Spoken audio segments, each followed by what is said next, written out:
Hello, it's Jimmy at O'Reilly's. I have another S-Max here, 2 litre Tdci. So let's have a look inside what we're looking at. Launch Euro Tab 3 is the scan tool. We are getting some codes.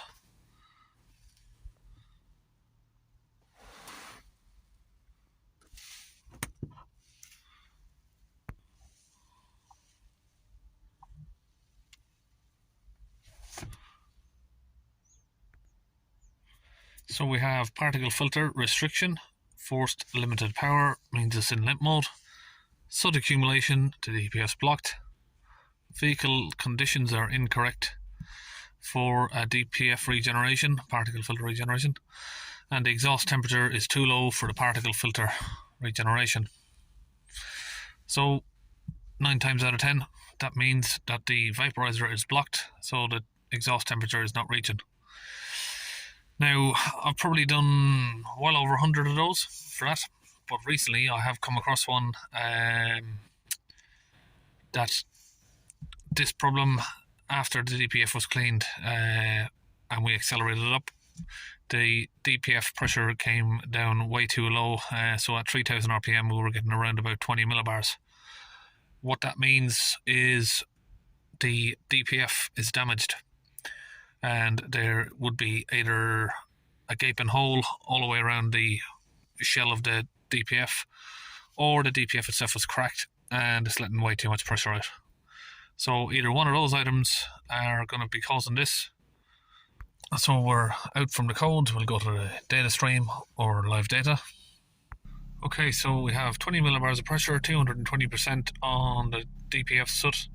Exhaust temperatures are around 100, 110. We're going to accelerate it up and see if the engine coolant temperature is reaching 90 degrees.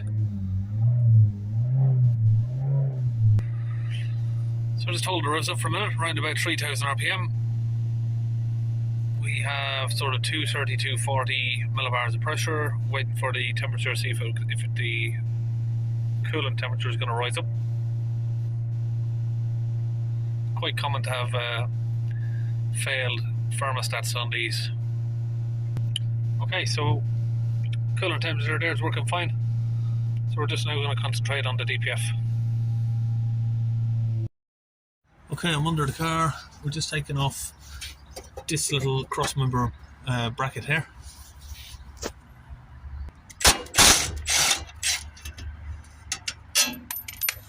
So I'll just leave one bolt on there so I can slide that out of the way. We have the vaporizer unit just up there. So this is what causes the exhaust to be under temperature. It doesn't raise the temperature enough to do the regen. So that's the vaporizer unit up there. I can put the mark right on it, that part right there. And the threads on this look extremely rusty. So hopefully we can get it out okay.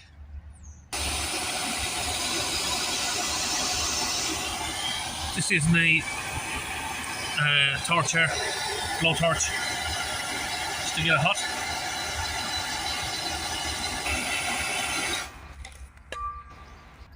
Okay, now we've got that loose. We've just used a 22mm spanner there to get that open. So right here we've got a little fuel line connection. You just basically squeeze it together and pull it off. Squeeze the 2 tabs to release it. And then unplug the electrical plug there. And we can take it out.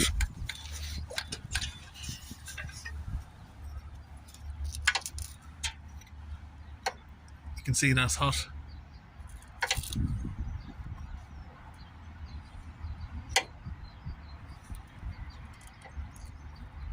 Right, now we can show you why it's being replaced. See it's smoking there. I've got a mini vac here connected up to it. So if we squeeze the mini vac and look at the pressure there, it's coming up.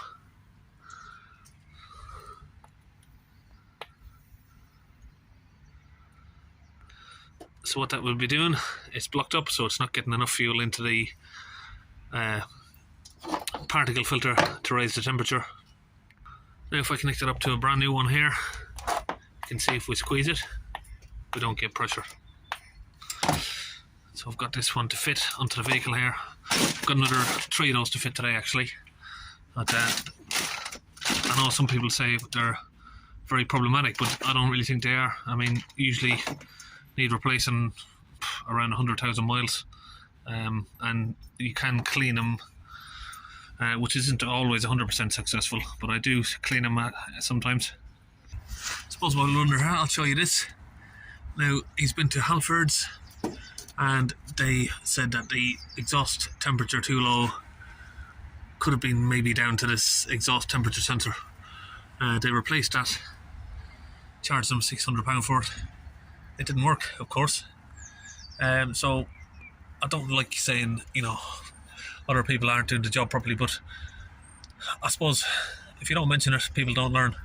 So hopefully Halfords and bigger garages don't keep making this mistake. Fords always, if the temperature's not high on the exhaust, it's usually the vaporizer that's blocked, and you can see we've taken out, tested it, and it's definitely that. So we're going to get this new one fitted in.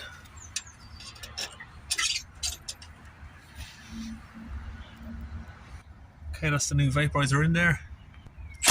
Back on the brace here. And I can clearly see this DPF hasn't been attempted to be cleaned in a long time. How do I know? Look at the rust on that. And it's weird how they always, when they come from the Ford dealership, they always put this clip around the other way, so you gotta twist it around so you can get to it. Okay, I've moved the clip back, but the pipe is, as usual, it's seized on there. So just get a little pick. I'll just get it under the lip there, like that. Go all the way around. I just work the tube loose, and then it will come off. That's it. So when they're on there for a long time, they just glue themselves to the metal.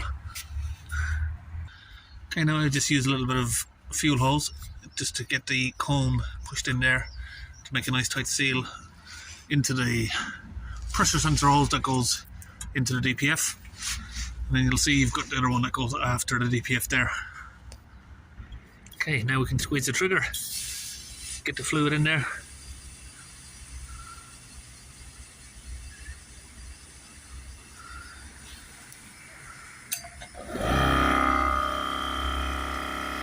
This is the fluid I'm using. It's from the Launch UK website. I'll put the link in the description. Okay, now we're done with that. Gonna start the vehicle up.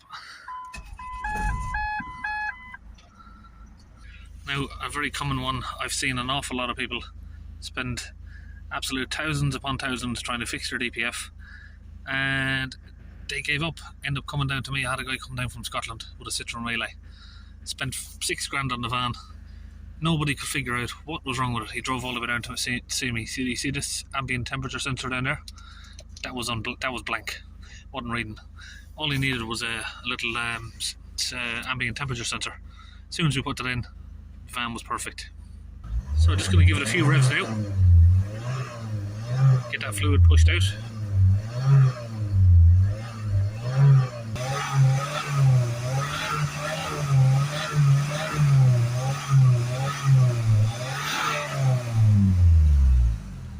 So you see smoke coming out like that. I'm going to put the other half a bottle in while the vehicle is running.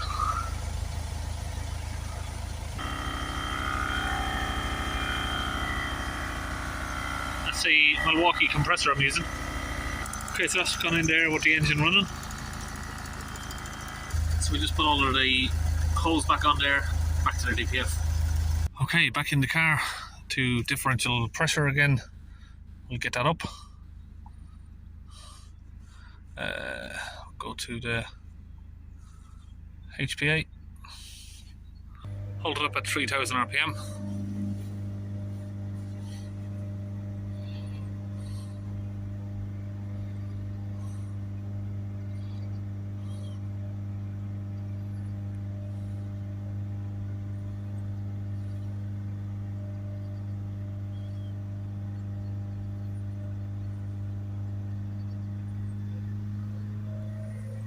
Hold it up a little bit past 3500.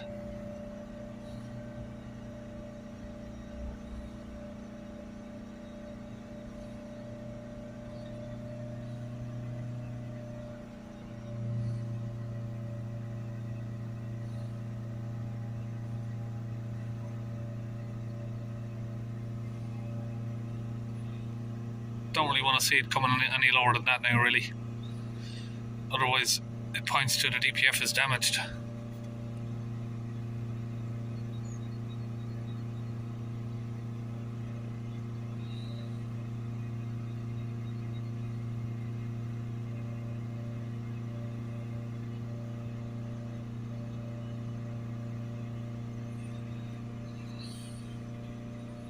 It's coming down a little bit lower than I'd like, to be honest. Normally see them sitting around 40, 50. So we'll let go to rev.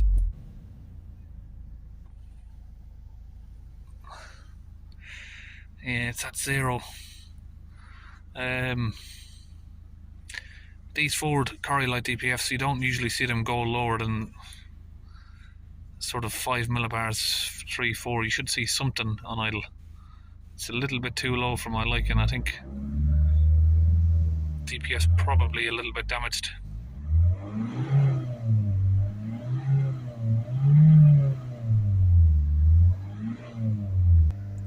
Now hollow at 3000 RPM, it sort of leveled itself back up. So, looks like it's okay. There was only one of these I've seen. Now I've done, maybe out of the last 120 of these cars I've done, I've had one where the pressure at 3,500 RPM, the pressure was only 20 millibars.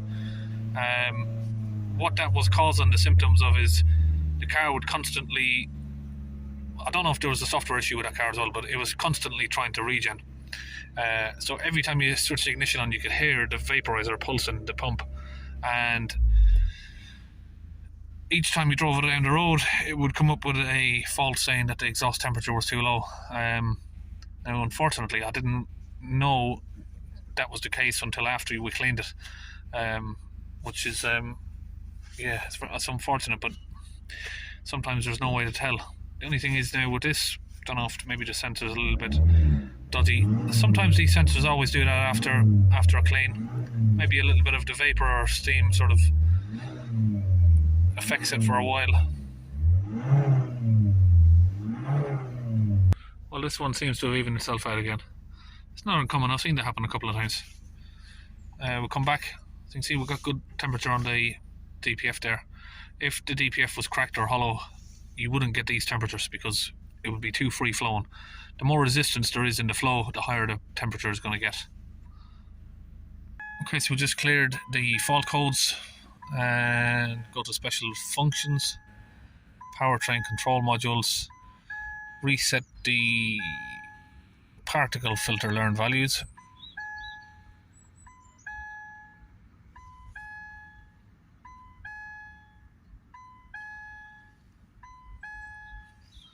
That's done. Switch the ignition off, and that's successful. Now, what resetting the values does is it resets that 200%, because with that 200% there, the vehicle is never gonna, the codes are never gonna clear, and it's never gonna try to self-regenerate again, because it's gone past the point where the car can think it can now get the values reduced, so it just locks it off. So if we go back to the data stream now you can see there's a closed loop percentage of 0% on the DPF. So we're just taking the vehicle for a test drive, and we're just watching the data while we're doing that. So the closed loop there, that's the one that when you reset the adaptions it goes down to 0.